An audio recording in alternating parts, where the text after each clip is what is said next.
7th class का 6th lesson छुट्टी का पत्र, इसको पढ़ेंगे। छुट्टी का पत्र बोलने से లీవ్ లెటర్ को कहते हैं। లెటర్స్ని పత్ర అని అంటాము। పూర్వము లెటర్స్ ఎలా పంపించేవారు అంటే कबूतर के माध्यम से। इस कबूतर को ट्रेनिंग देकर ఎవరికి ఇవ్వాలో వాళ్ళకి ట్రైనింగ్ ఇచ్చి నేర్పించి వాళ్ళకి అందజేసేది ఈ పిజియన్। అప్పట్లో అట్లానే పంపించేవాళ్ళు, ఎందుకంటే పోస్ట్ మ్యాన్లు, పోస్ట్ బాక్స్లు ఇవన్నీ లేకపోవడం వలన పిజియన్ మాధ్యమంతో లెటర్స్ అనేవి పంపించేవారు। చూడండి ఇక్కడ चित्र में इसके मुंह से रोल करके बांध दिए हैं लेटर। ఆ పక్షి ఎగురుకుంటూ ఎగురుకుంటూ ఎవరికి అందజేయాలో వాళ్ళ దగ్గరికి వచ్చి అందజేస్తుంది। ఇది అప్పట్లో। తర్వాత కాలంలో కాలం మారే కొద్దీ ఏం చేస్తున్నారు, మనం రాసిన లెటర్ని ఇలాగ పోస్ట్ బాక్స్లో వేసేస్తున్నాం।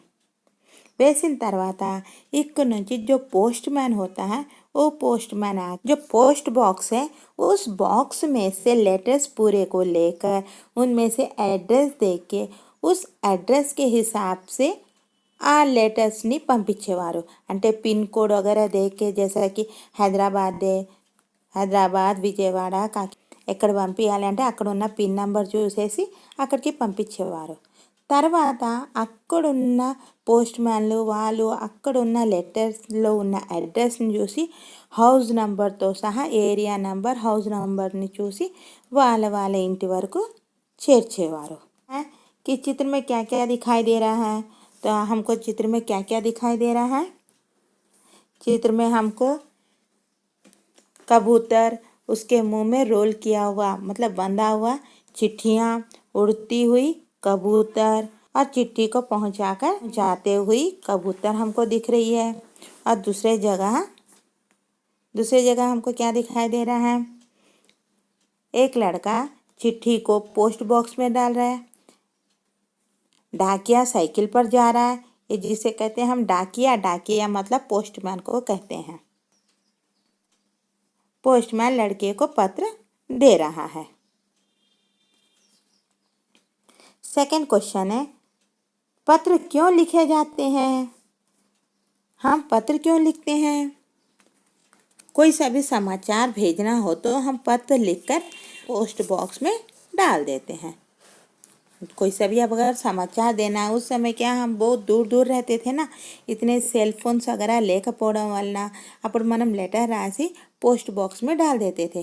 कोई सा भी समाचार, news, good news, bad news या जनरली जो भी लिखना है उसे लिखकर हम भेज देते थे। लड़का चिट्ठी लेते हुए डाकिया से क्या बात कर रहा होगा। क्या बात कर रहा है ये तो हमको सोचकर बताना पड़ेगा कि वो क्या बात कर रहा होगा। क्या बात कर सकता है, हो सकता है कि ये बोल रहा हो कि यह चिट्ठी मेरे दादाजी के पास से आई है, इस बार मैं दादाजी के पास जाऊंगा और गर्मियों में खूब मज़े करूँ। पत्र, तो पत्र कितने प्रकार के होते हैं पहले हम बता देते हैं। पत्र 2 प्रकार के होते हैं। पत्र कितने प्रकार के होते हैं, 2 प्रकार के होते हैं। पहला औपचारिक पत्र, औपचारिक पत्र, और दूसरा होता है अनौपचारिक पत्र। पत्र 2 प्रकार के होते हैं, एक होता है औपचारिक पत्र और दूसरा अनौपचारिक पत्र। औपचारिक पत्र मतलब हम पत्र फॉर्मल लेटर को कहते हैं और अनौपचारिक पत्र इनफॉर्मल लेटर होता है। तो फॉर्मल लेटर स्कूल में, जॉब के लिए या एप्लीकेशन के रूप में ऐसे पूरे फॉर्मल तरीके से लिखा जाता है। अनौपचारिक पत्र हम किसको लिखते हैं, हमारे रिलेटिव्स को लिखते हैं, जैसे भाई बहन, माता पिता, फ्रेंड्स, अपने रिलेटिव्स को लिखा जाता है। इसलिए उसमें उतने शिष्टाचार वाली बातें नहीं होती है पढ़ते हैं। तो लेटर के यहाँ सबसे शुरू में यहाँ आपको दे दिया तांडूर। तो हम जब लेटर लिखेंगे तो यहाँ करें आपका जो प्लेस है वो प्लेस लिखना पड़ेगा। सपोज मान लीजिए आपका हैदराबाद है तो यहाँ ऊपर में लिखोगे हैदराबाद लिखना। उसके बाद नीचे लिखोगे डेट, हैदराबाद लिख के कॉमा डाल दोगे, उसके बाद डेट, जिस डेट पे आप पत्र लिख रहे हो उसका डेट लिखोगे। सेवा में, सेवा मतलब टू, और यहाँ कने हमें पता लिखना है। ఇక్కడ మనకి అడ్రస్ రాయాలి. అడ్రస్ అంటే మనం లెటర్ ఎవరికి రాస్తున్నాము, కరెక్ట్గా అడ్రస్ రాస్తే కదా మన లెటర్ రీచ్ అయ్యేది. మనం ఎవరికి రాస్తున్నాము करके यहाँ कने पता लिखना. तो यहाँ कने दे दिया प्रधान अध्यापक जी. प्रधान अध्यापक जी मतलब किसे कहते हैं, प्रिंसिपल को, प्रिंसिपल. और इनका स्कूल का नाम है सरकारी माध्यमिक पाठशाला. तो यहाँ कने आप अपने स्कूल का नाम लिखोगे. आपका जो स्कूल का नाम है वो स्कूल का नाम लिखोगे. और आपका प्लेस जो है, यहाँ कने जो कॉमा लिखे हो इस कॉमा को कहते हैं हिंदी में अल्प विराम. अल्प विराम. पत्र में हमें कंपलसरी अल्प विराम और पूर्ण विराम का प्रयोग करना पड़ता है. तो कॉमा को कहते हैं हिंदी में अल्प विराम. और यहाँ कने फुल स्टॉप डाले. देखो हम अंग्रेजी में ये फुल स्टॉप होता है, लेकिन हिंदी में स्टैंडिंग लाइन को फुल स्टॉप कहते हैं. तो जब हम यहाँ कने तांडुर के बाद फुल स्टॉप डाला, इसे कहते हैं पूर्ण विराम. पूर्ण विराम चिन्ह, इसे पूर्ण विराम चिन्ह. प्रिंसिपल मेल पर्सन है तो आप यहाँ कने महोदय लिखोगे. अगर आपकी प्रिंसिपल फीमेल है तो लिखोगे महोदया. अगर फीमेल पर्सन है तो महोदया लिखना है. उसके बाद डालोगे अल्प विराम, इसे कहते हैं हम अल्प विराम. मेरी दीदी का विवाह हैदराबाद में होने वाला है. देखिए यहाँ कने फुल स्टॉप डाल दिया है. हिंदी का फुल स्टॉप होता है स्टैंडिंग लाइन. यहाँ दिख रहा है जो स्टैंडिंग लाइन, इस स्टैंडिंग लाइन को हिंदी का फुल स्टॉप कहते हैं, विराम चिन्ह. तो लड़की पत्र लिख रही है क्या करके कि मेरी दीदी का विवाह. వివాహ అంటే మ్యారేజ్, పెళ్ళి ఎక్కడ జరుగుతుంది, హైదరాబాద్లో జరుగుతుంది. హైదరాబాద్ అంటే మనకి చాలా పెద్ద ప్లేస్ ఉంది కదా. హైదరాబాద్లో ఏ చార్మినార్ దగ్గర జరుగుతుందో, లేకపోతే ఏ टोली चौकी, ऐसे बहुत सारे एरिया. तो हैदराबाद में कहाँ हो रहा है.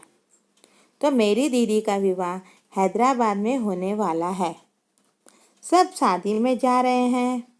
అందరూ పెళ్ళిలో వెళ్తున్నారు. तो मैं भी जाना चाहती हूँ. అందరూ వెళ్తున్నారు కాబట్టి ఇంట్లో నేను ఒక్కదాన్ని ఉండలేను కాబట్టి నేను కూడా వెళ్ళాలనుకుంటున్నాను.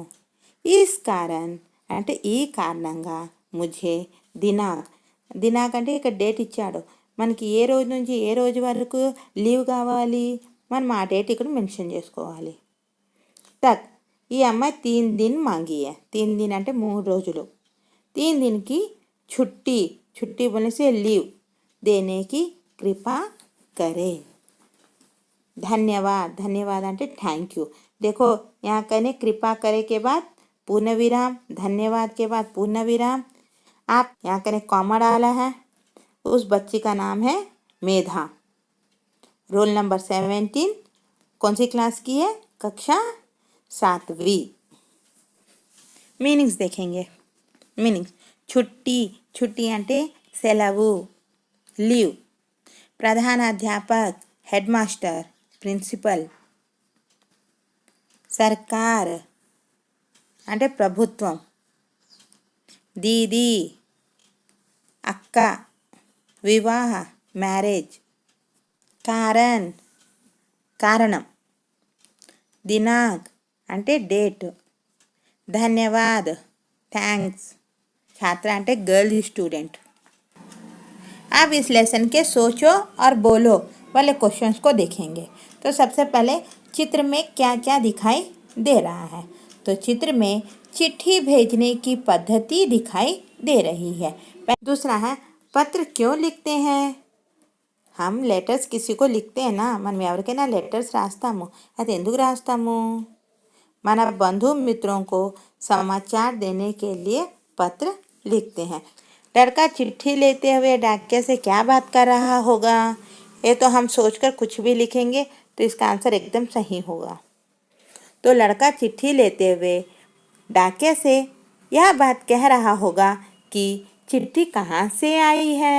जो अब बोलो, इसके क्वेश्चन आंसर्स को देखेंगे. అంటే మేధ తన అక్క పెళ్ళికి ఎందుకు వెళ్ళాలనుకుంటుంది? सभी परिवार जाने के कारण मेधा भी अपनी दीदी की शादी में जाना चाहती है. అంటే ఇంట్లో ఫ్యామిలీ మెంబర్స్ అందరూ వెళ్తున్నారు కాబట్టి మేధ కూడా వెళ్ళాలని అనుకుంటుంది.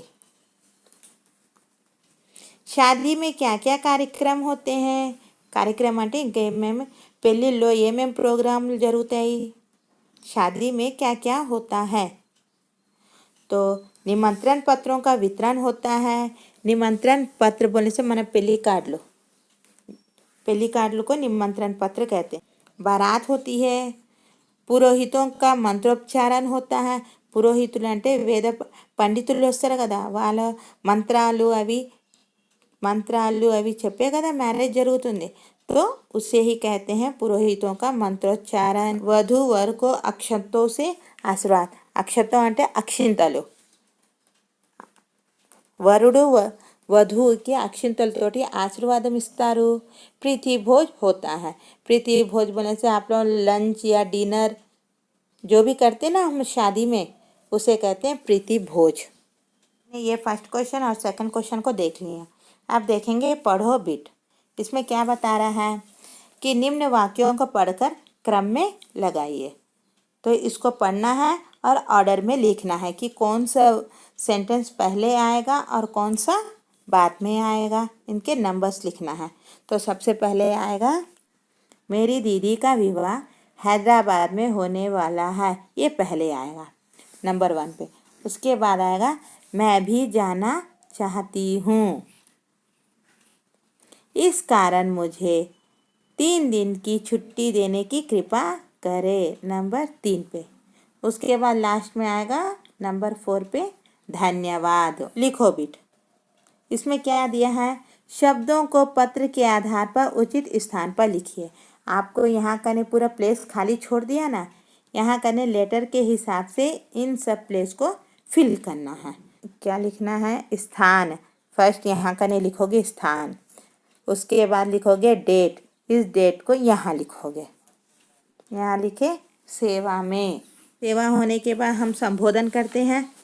प्रिंसिपल को लिख रहे हो तो प्रिंसिपल जो भी लिखते हो ना, तो वो इधर आ जाएगा. पता इधर लिखोगे. पता लिखने के बाद महोदय, रेस्पेक्टेड मैडम लिखते ना हम, वो महोदय इधर आ जाएगा.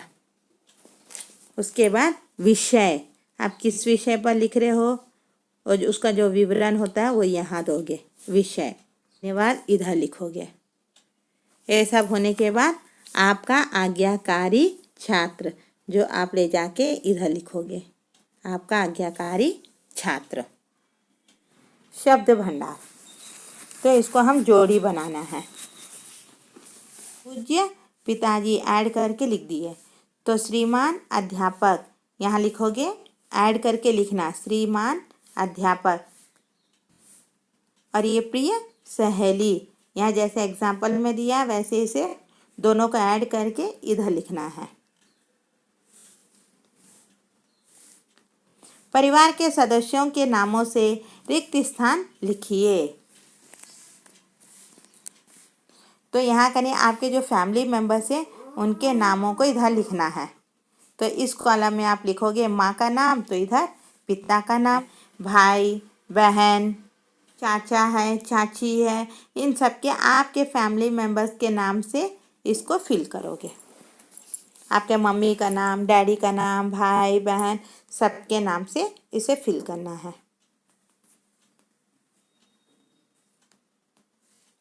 सही संख्या रिक्त स्थान में लिखिए. वर्ष में कितने महीने होते हैं? हमारे एक साल में అంటే 1 ईयर की ఎన్ని మంత్స్ ఉంటాయి? तो 12. సప్తాహ में कितने दिन होते हैं? సప్తాహ అంటే 1 వీక్. 1 వీక్లో ఎన్ని డేస్ ఉంటాయి? 7. दिन में कितने घंटे होते हैं? అంటే 1 డేలో ఎన్ని అవర్స్ ఉంటాయి? 24 అవర్స్. एक घंटे में कितने मिनट होते हैं? అంటే ఒక గంటలో ఎన్ని నిమిషాలు ఉంటాయి? 60 నిమిషాలు. 60। तो आप इसे यहाँ करें लिख। सृजनात्मक अभिव्यक्ति। तो मेधा दीदी के विवाह की घटना अगर डायरी में लिखती तो क्या करके लिखती? ये आपको डायरी के पैटर्न में लिखना है। डायरी कैसे लिखते हैं वैसे, ऐसा पैराग्राफ के जैसा नहीं लिखना है। डायरी जैसा लिखते हैं वैसा लिखना। तो डायरी के लिए हम सबसे पहले तो 4 साइड बॉक्स खींच लेते हैं। बॉक्स के बाद यहाँ करें, सबसे पहले आप यहाँ लिखोगे दिनांक, ऊपर में डायरी करके हेडिंग डाल लेना। यहाँ करें लिखोगे दिनांक,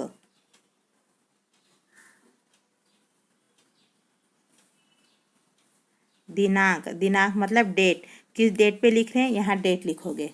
उसके बाद दिन, दिनांक दिन, दिनांक अंटे डेट रायाली, दिन अंटे संडे मंडे जो डे है वो डे लिखोगे। दिनांक दिन, और इधर राइट साइड में आ जाएगा समय। कौन से टाइम पे लिख रहे हो वो टाइम मेंशन करना है इधर।